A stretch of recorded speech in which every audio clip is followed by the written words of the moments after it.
Not everything will be new in the new year. Young and Restless seems to be primed to give us the same old nonsensical sorta twists and kinda turns, only reheated and served up like a plate of leftovers that think they're fine dining.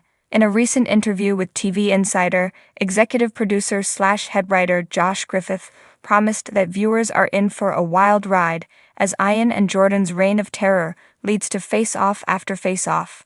But what does wild really mean when the plot mainly consists of a couple of senior citizens running around playing dress-up while skipping their naps and pulling off feats that would have stretched credulity on, say, I Dream of Jeannie? Will the tag team's disguises get even sillier, their master plan more incomprehensible? Apparently, on our way to finding out, the villains will corner Neems's Phyllis and Sharon in what Griffith called a life-or-death situation, except, is a situation still life or death when literally no one in the audience thinks for a minute that the show is going to kill off either character? We're supposed to be scared. OMG, is it curtains for so-and-so? But we know damn well that it isn't. So where's the suspense? According to the Q&A, the boss also intends to keep playing Victor and Jack's feud, even though its restart was so dunderheaded, it made the Black Knight look like an ungrateful dumbass. He's basically been made to say, "How very dare you try to help my wife get sober. You will pay a steep price for this egregious affront." Come again? And yet, on and on that story goes, whether or not we care whether either Victor or Jack is rich, super rich, or impossibly mega rich.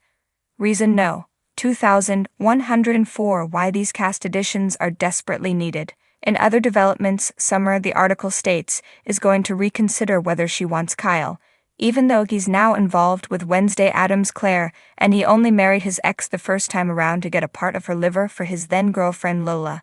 How hot is that, right?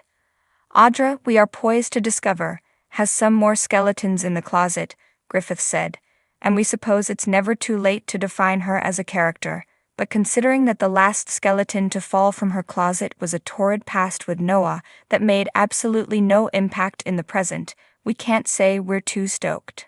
Finally, after the murder of Heather, a character about whom no one cared but with whom Daniel randomly cheated on Lily, with whom he was terrific, thank you very much, Phyllis' son will set himself on a new path, Griffith teased, one that will send him on a bit of a walk on the emotional wild side.